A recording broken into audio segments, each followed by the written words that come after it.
Ekskluziv olarak vid.az saytı için.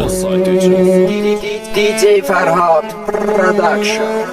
Sen özün istedin ayrılığı, getirdin ömrüme karanlığı.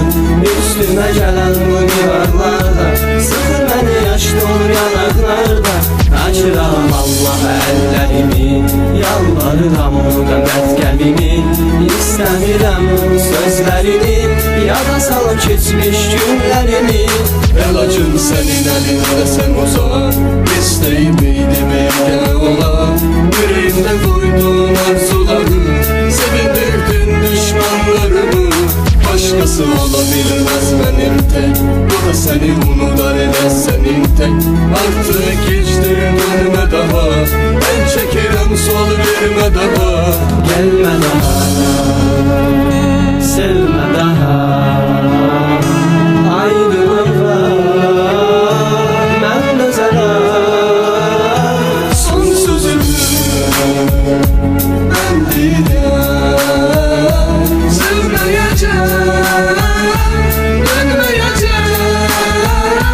Elə tanışlıqdan başladı birinci yalanlar.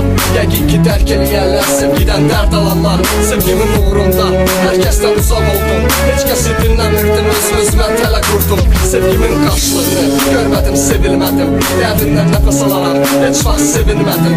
Hər şeyin günahı səndə, vaxtında gəlmədin. O yalan gözlərinə baxıb necə də bilmədim. Gör kimi sevmişəm mən, kim üçün ölürdüm. Qarşında ağlayırdım, sən isə gülürdün. Amma sən də bil ki, mənim də qururum var. Həyatımı xilas edən böyük bir Allahım var. Elə bir zaman gələr, yəqin ki görüşərik biz. Keçmişdə olanları yanasalar gözlərimiz. Bəlkə də mən atmağında böyük bir səbəb vardı, ya da ki bu həyatda səni yaşadan yalanlardır. Gelme daha, Download from vid.az. ayrılığa mən dözərəm. Son sözümü ben deyirəm, sevməyəcəm, dönməyəcəm. Gelme daha, sevme daha. Ayrılığa mən dözərəm.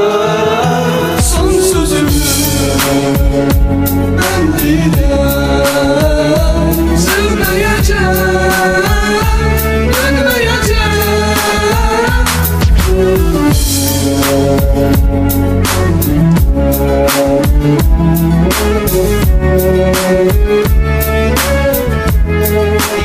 DJ Ferhat Production. Download from vid.az.